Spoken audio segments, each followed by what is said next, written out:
G'day guys, welcome back to the shop. I hope you've all had a fantastic holiday time wherever you are and whatever you guys were up to. I know that we did a fair chunk of family stuff here over a couple of days, and it's been pretty warm here in Perth, so it's nice to be through it all in a nice way. It was fantastic, but it's good to just sort of chill out and have a breather. It's a bit of a wild time in the run up to Christmas, so. Anyway, hope you're happy, safe. You got, good time with family and friends if that's what you're up to. Otherwise, it's just another day, another week, really. So this fortnight, this part of the challenge, we've got two very different bowls or bits of work that I've done.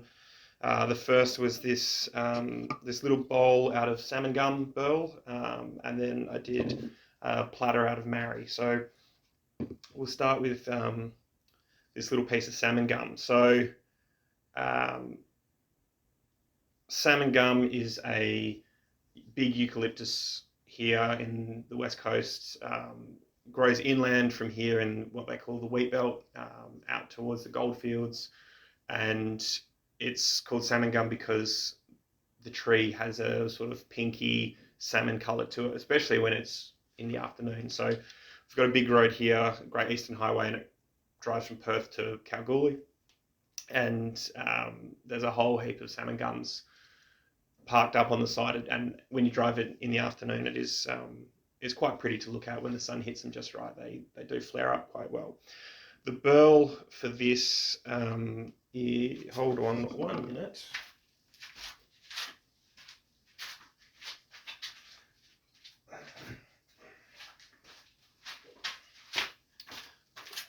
The burl for this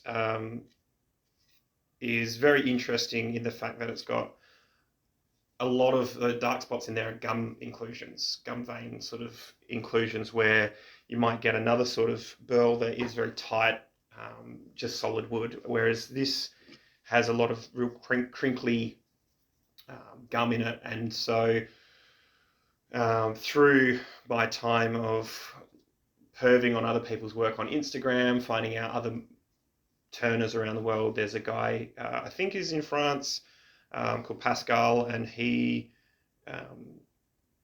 does something similar to this with, I think, ash or oak, something with very distinct, I'm guessing, I haven't looked into it a whole heap, but just very distinct summer and winter growth, with the hard and the softer parts of that. And I'm pretty sure, sandblasts his work, and you get this really cool mesh-like appearance. So I wanted to try a different process. I liked the idea of making a feature out of the way that the timber grows. So I wanted to try sandblasting a piece of salmon gum, because it has a lot of solid timber in there, but with all these gum inclusions and being able to blow them out with a sandblaster, it would be, or what I think it's come out to look very interesting, very neat. If you watch the video, you would have seen it. The photos and even the video doesn't do it as much justice as what it probably should. It reminds me very much of the sort of limestone cliffs that we have here. It's almost like a coral, especially because not only does the sand, when you sandblast, punch out all of the gum vein and the gum pockets in there, but it's also textured up the timber itself, so it's got this really weathered look to it. Because I guess, I've simulated a sandstorm basically against this timber, and it's blown away, and to create this quite rough but almost soft feel to it. But I really wanted this like very natural, organic look, almost like coral, or like I said, limestone, very weathered, beaten look. And I didn't want to put a finish on it. I think as woodworkers, a lot of people, or a lot of time, we're pigeonholed into, you have to always put a finish on your work, which if you're doing cheese boards and things like that, which are going to get used and need to be food safe and things like that, go ahead, do it. High west floors, things like that, that need to have a finish on it, perfect. But this is going to do nothing except sit on a bench, a table, on a bookcase, something like that, and it just needs to look nice. And I think putting a coat of finish would distract or take away from what it currently looks like now. And it would, I don't think it would add anything. The texture and the sandblasting element of this is the important part. It's not an extremely curly piece of wood that you want the grain to really pop. That's not the focus. In terms of my me turning this, it's fine. Wall thickness is pretty even throughout. I'm getting better at these little feet on the bottom. I didn't have a big chunk of this salmon gum to work with, so it was a bit technical just trying to work around offcuts that you can get your hands on, and there's enough there that I could probably make another small one of these, which I'll probably end up doing. I've got a bit of time off work, so might pump one of those out. But look, I love this thing. It's great. It's a very interesting push in a different direction, a more artistic direction. For me, at least, you get. I don't want to get pigeonholed, at least this early on, in a style, which I think I sort of am a little bit. So I'm trying to break away from it, get out of my comfort zone, even if I put out a few things that I'm not super happy with. At the end of the day, that's what this is all about, is to try and expand and learn a few things. So this, I think, I'll keep in my my arsenal. I really like the idea. I will try and find a few other timbers to see if I can mimic this, or have something similar to this in maybe a timber that I can get a hold of a bit more readily. But hey, we'll see how it goes. But very happy with this, big fan. I forgot to mention at the start that the timber, this offcut, is from a guy here in Perth. His name's Kevin. He goes by the Perth Woodturner.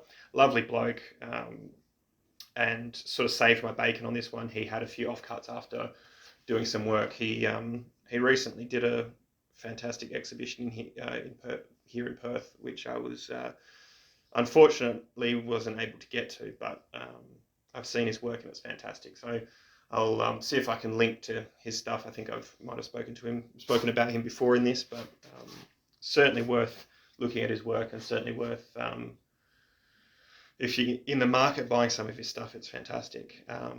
So that's that one. Very happy with this. We'll continue on. Now, this next one is a platter from Marri. Marri is another big eucalypt here.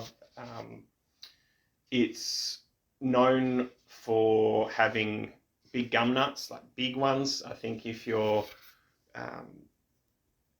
not from Australia, or at least from the West Coast, it's sort of that big, like, synonymous with Australiana culture, like just a big old honky gum nut. And I don't have any here, so I can't show you, but if you think of a gum nut, it's probably one off of a Marri tree, at least over on this this side of the country. And I've got a very interesting relationship with Marri. I don't particularly like it. It usually has a whole heap of gum vein throughout it.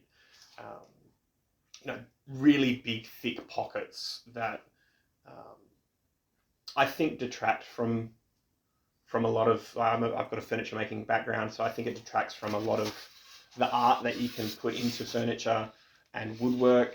But I am a very small portion of the population here. Most people absolutely adore it, think it's, you know, it's the bee's knees. And look, I can see why. It just doesn't.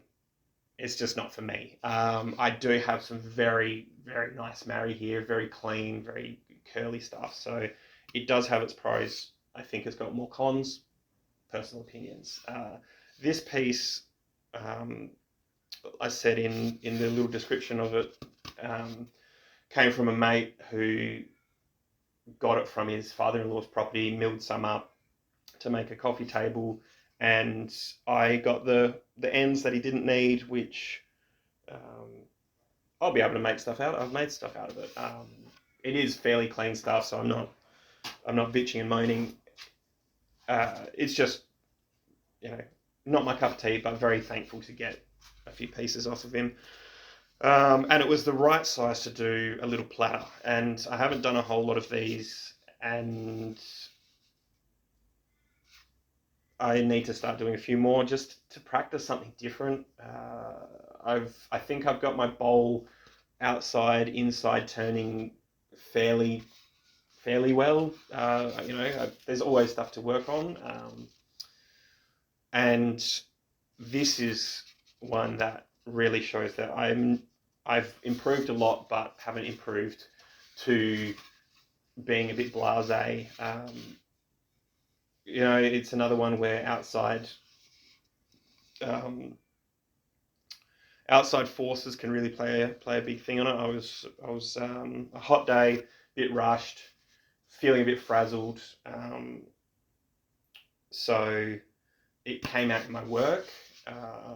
The wall thickness is a bit all over the shop. It starts thin, goes thicker, thins out again. I followed the outside, so I've got I think a fairly nice outside curve, but then I followed it on the inside, and I think that was a mistake because now I've got a platter that sort of dips in the middle a bit too drastically. So I'm not overly happy with this. And even in the few days that it's been off the lathe, it's warped a fair bit. There must still be a chunk of moisture in this that I wasn't aware of. And also there's the pith, whether it's of a branch or the tree itself coming through there. So it's really kinked from there. I don't know if you can see it. That's the high point on either side. But that's one of those things that you sort of deal with timber, and I do find it really interesting, wood movement and green turning. So like I said in a previous video, I'd like to do more of that. Wasn't expecting it on this. Not 100% happy with this one. It's got elements that I like. I'm trying to sort of solidify some new things that I've sort of learnt, but yeah, look, I'm not overly thrilled with this one. That's all right. It happens. No one's ever going to be 100% with everything that they do. So, bit disappointing on this one, but you can't win them all. And that will go certainly into the learn from your mistakes pile. Yeah. Certainly doing this, I can look back and go, on the next platter that I do, I actually have another piece of Marri that I bought from a company here, which is it is a very nice piece, and it's a big enough section that I can do another platter. So I'll do a compare the pair when I get around to turning that one, probably in a couple of weeks' time. So yeah, let's call it quits on that one. As per usual, please like and subscribe if you watch these. It really does help. I'm enjoying doing this, so I want to keep putting out the best quality stuff. Please give me more ideas of how I could improve things. I know that my camera equipment isn't always the best. I've got a new camera, which is this one. I've got an older one that I have above the lathe, but if the quality is not that great, I'll try and avoid using it. Yeah, I've changed the thumbnails to see if I can pull a few extra punters in, but I don't know if that's working. So it's trial and error. It's all learning new things. So please like and subscribe. Tell your mates that this is what I'm doing. Even if it's just watch the videos and don't worry about this. I don't think a lot of people watch this, and I don't blame them. But still, like, subscribe, tell your mates. I am planning on doing a halfway mark giveaway, which I'll start letting people know in my videos, my turning videos, so I hopefully get a few more people involved. But yeah, thanks very much. I hope the end of the year and the start of 2023 is happy and safe for everyone, you and your family. Yeah, thanks very much for watching.